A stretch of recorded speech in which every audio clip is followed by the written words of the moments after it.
a smaller property? Is it an improved property? We'll go into great detail later this afternoon when we start to talk about the value of the property. And I'm going to look at all three approaches. Now, we touched on the three approaches earlier in the day, that an appraiser does not do an average of the three approaches, but they look to make the one that makes sense for the situation. Then they do a reconciliation, just like we do on our bank statements, hopefully at the end of every month. And then we report value. That's the steps in an appraisal process. So that is the repetitive process that an appraiser goes through. And there are three different approaches: the sales comparison approach, an income approach, and a cost approach. Now, we talked about each of those three methods, and we talked about having to use them at different times. The appraiser will use all three methods on every property that they do, but some won't have a logical conclusion, so they're going to give more weight to the property method that makes sense for the situation that we're in. So who remembers what were the three methods? So review. Cost approach, one. Sales comparison approach, and who? Income approach. Thank you. And that's it. We have the income approach, we have the sales comparison approach, and we have a cost approach. So let's talk about those three methods just for a moment. The income capitalization approach is the long name, and this is usually for commercial properties. When someone is buying a property for commercial purposes, whether it be a retail, mall, office space, or a single-family home that I intend on renting that property, we need to talk about the commercial value. The value of the property is based on the income that it would produce. And when we started to go over the income capitalization formula, we talked about please vacuum every office now. Remember that? That's another acronym, please vacuum every office now. That will give us our net operating income. And our net operating income divided by the capitalization rate give us the value based on the income capitalization approach. We're going to go, we touched on that this morning. We're going to go into great detail by late this afternoon, because this is a very important process to understand how they determine values of property. And here's our formula one more time. My net operating income, I have to be able to derive from the numbers that I'm given. So potential gross income, right? Potential, please, potential, perfect. I have 8 apartments that rent for $1,000 a piece. Potentially, I could make $8,000 this month, right? That's in a perfect world, if everything went great. I can't make $10,000 because I only have 8 apartments. Now, vacancy and bad debt, unfortunately, one apartment is always empty just because people are coming and going and moving out. And worse than that, right? I have a tenant at sufferance, right? Somebody who was a good tenant who's no longer paying, so I'm not getting money on that property either. So I'd have to subtract that from the formula, $8,000 minus those 2 empty units. Effective gross income, I have $6,000 that I'm collecting each month. Now from that $6,000, I'm also going to subtract my operating expenses. What's an example of the operating, what is included in my operating expenses? Insurance, taxes, Annette said. Common area utilities. Sean's throwing utilities, common area utilities. Maintenance? Maintenance fees, Paul put our maintenance fees together. How about property management fees? Would they be included? Yeah. Absolutely, right? So all of those things would be included. the operating expenses reduces the amount of income, and then I get to my net operating income, right? So please vacuum every office now, will help you determine the net operating income. I'd love it if we lived in a perfect world, where each and every month I collected that total perfect rental payment, but that's not real. So I can't share that without telling people, you know, in reality, there's other things to consider. So the income approach for commercial properties, the cost approach is for special purpose properties, and it is also based on the value of substitution, but it's a different formula where they're saying, how much would it cost to rebuild or replace this building? And there's 5 steps in the process that I would have to go through for the cost approach to make sense in what we're doing. So cost approach, I think, when I try to say like a school or a library, excuse me, the library doesn't have comparables. We don't have a neighborhood of libraries, nor does it have income. So I have to think of some way to value this property.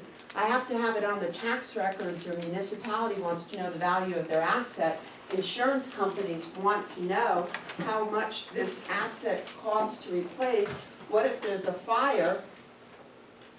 Estimate the value of the land, that's number 1. So the property itself, just the land.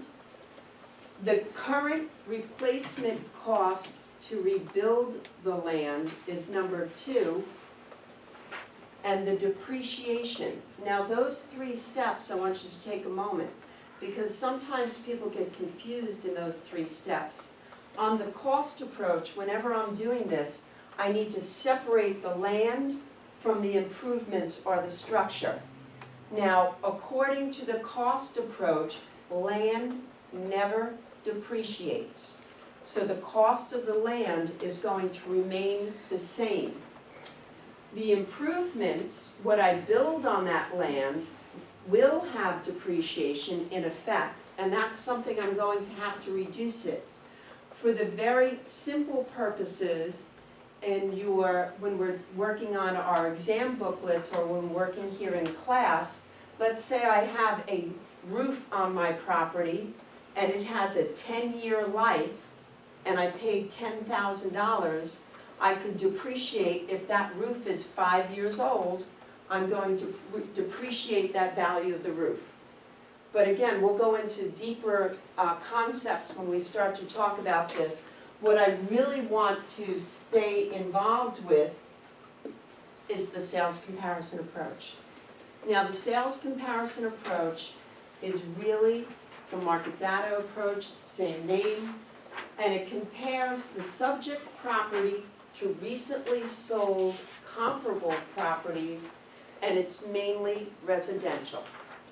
So when we spoke earlier, the income approach, I need income to make it of value, right? The cost approach, I'm adding all of the components, I'm separating out the land. But in the sales comparison approach, I want to compare the properties to similar properties. I thought it was very well illustrated, a red apple to a green apple. But they're all apples, right? When we're looking at comparable properties, we're trying to find things that are the most similar. Let's talk about rules of comparables. That's in your notes as well, but we have to look at these 4 things when we're starting to do a sales comparison approach. The date of the sale, the location, physical features, and the terms and conditions of the sale. So as a rule of thumb, when we're looking for sales comparables, we want them to have sold within the last 180 days, right? That makes for a good comparable in time. So date of the sale, we're looking for things that are within that scope. The next thing we're looking for is location. We want to stay within the mile radius of the property. And when we start to talk about location, we're gonna go location, location, location to try and concentrate on those properties that are nearest the one that we want to determine the value of. The one that we want to determine the value of, we're going to start to refer to as the subject. And the terms and conditions of the sale.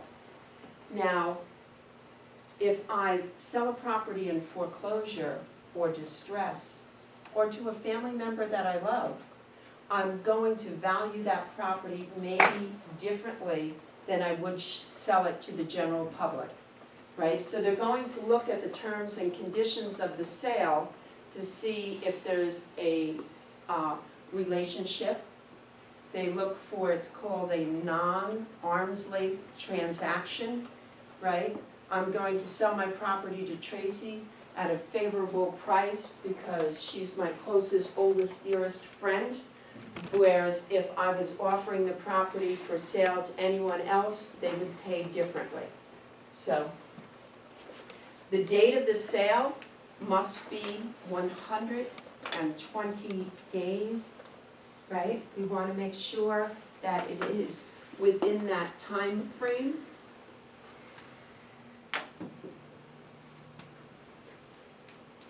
Location, location, location. As we brought up earlier, if we're talking about a waterfront property, I have an identical home built here in the middle of the neighborhood. You have the identical home looking over the lake and the golf course. Location is going to have a great impact on the property. Also, some of the things that you start to see, is it on a corner lot? Is it close to where I need to be? Is it on the wrong side of traffic? We started to have a conversation more and more about traffic, and if we can't get in and around our neighborhood, that could be something that impacts the value. And physical features, the age of the home, the improvements, and the size of the lot, the home itself. Just like we said before, those were both apples. These are both sneakers. Which one would you prefer to buy? Right? So the condition that we keep the house in, the improvements that we put in, I put an addition on the back of the house, I put a screen porch, I put a dormer, all of the things that you would think would add value, and the size of the home instead, you have to look at all of those things. So now let's see what we can do. Hold on a moment. I'm going to ask for some volunteers. And please, I need one person to come up and just stand behind me, if you don't mind. Who would like to be that person? Tracy. She is my oldest and dearest friend. I knew she'd be good. So, Tracy is now our subject property. Tracy is perfect in every way. There's nothing about Tracy. That's what, so just there you are. Okay, We thank love you. you. That's it. We need another volunteer. Come on up. Jasmine is coming to the forefront. And we love Jasmine very much. And she's part of our comparable properties here. Tracy is everything that we want to be, right? Tracy is the unchanged subject. And the subject never changes. We're just hoping to become more like the subject. And that's what we're going to look at. I'm going to ask for one more volunteer. There we go. That's it. Melody is coming up to the front. And she's already know that Tracy is our mark, that she is perfect, and we can't change anything about Tracy. As our subject, she's exactly what we want to see in the world. But now we're going to look at our comparables and we're going to make decisions on what they have that is similar and what additional things or additions the comparables have. We're going to change the comparables to make them match the subject. Now let me look at just the first thing here. I see my two comparables have zip front shirts, right? So to those zippers, and as perfect as Tracy is, she did not bring a zipper on her jacket today. So when evaluating this subject property, we're saying zippers are a desirable feature in this area, and if there was a zipper on this property, the selling price would be different. So what we're going to do is we're going to subtract the cost of a zipper from each of these two comparables so that they are like our Tracy. We want to match the subject. Are we subtracting the cost or the value of the zipper? Ah, very good, thank you. Sean, cost or value, what's the difference? Value is the prediction. Very good, very good. And to make sure that we're checking that, we're going to be based on the value that we're going to change the zippers out. And on our worksheets, they help us out a little bit. They'll tell you the value of a zipper might be $500, might be $1,000. In the real world, like Sean was pointing out, because of the cost of a bathroom, maybe I put in a $5,000 bathroom, but maybe I'm not going to get that return on investment. It doesn't matter what it costs, it matters the value. Maybe I'm putting in a fourth bathroom in a 2-bedroom apartment. Okay? How much is that going to add? So cost versus value. Thank you very much, Sean. Now let's look. Can we see any other? What about the hoods? That's all I noticed, the hood part. Or the, Hoods. There you go. 2 out of 3. 2 people have the ability to cover their heads, and unfortunately, that's this property probably would have gotten more than it sold for if it had a hood. So we're going to add the value of a hood to this comp here. Let's see if we can do one more. The earrings. Earrings. Earrings. Our subject, I told you I liked, we have earrings. Oh no. With a little paint and polish, we could have gotten so much more for this home. A hood and some earrings, we would have done well. So we're going to add the value to that. And our third contestant. But it won't always be straight across, right? Like, so maybe if we're really talking about yard. Thank you for helping us out here. So let's talk about what we do. We saw Tracy was perfect in every way. That's our subject. We never ever make any changes to the subject. We want that subject to stay just as is. But the other properties, although they were nice, some had zippers and extra added value. Some had earrings, some had hoods. What we want to do, and I tell you all to use your visual cues, the subject is perfect. The subject stays the same and never changes. Now, I have to take my comparables, and if my comparable is better than my subject, has a zipper, I'm going to subtract to bring it down so it matches my subject. My subject never changes. We keep that right there where it is. So if it is superior, I'm going to subtract, right? Zipper, no zipper. Take away the value so that it is the same. 4 bedrooms, 3 bedrooms, I'm going to subtract the value of a bedroom so they match. Everything is to bring it to the same water level of our subject, which is unchanged. Now, superior, subtract, and when you're sitting taking your exam, use your hands to help you, right? These are visual cues that I can use with me. Don't strong arm your neighbor, don't hit them. But right here, that's perfectly acceptable. Inferior, right? Add. So we're going to add to the subject. The subject has 3 bedrooms, this comparable has 2 bedrooms. I'm gonna add the value of a bedroom so that it stays the same as our subject. The very important concept that we wanna work on, before my arm gets tired standing out there like that the subject is our mark. That is the one that will never change. Everybody with us on that? Okay. Now let's take out those handouts that I handed you just before the break. And we're gonna work with your partner at your desk to look at some of those comparables. And we're gonna pick the comparables that make sense in our sales comparison approach.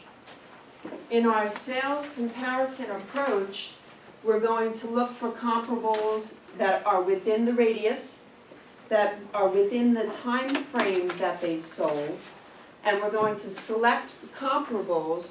We're going to add and subtract the value to come to the selling range of that property. Does that make sense? Okay, so I'm just gonna be walking around the room. If you could work with your partners at your desk, and then we'll go over those things in just, we'll take about 10 minutes.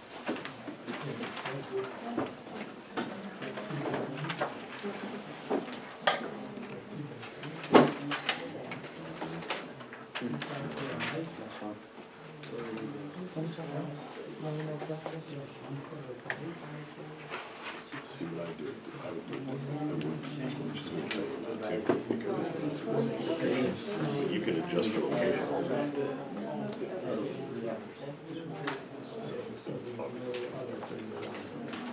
I guess property 1, this one is staying the same.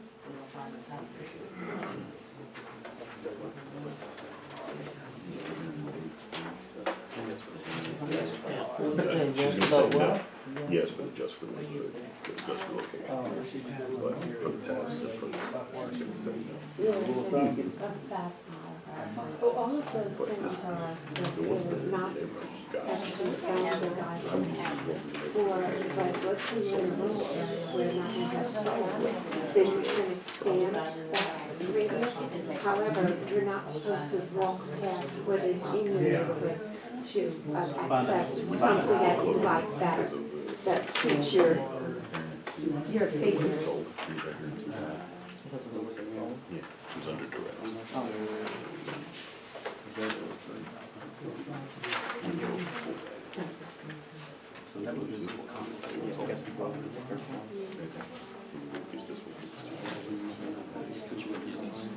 Crossmark property.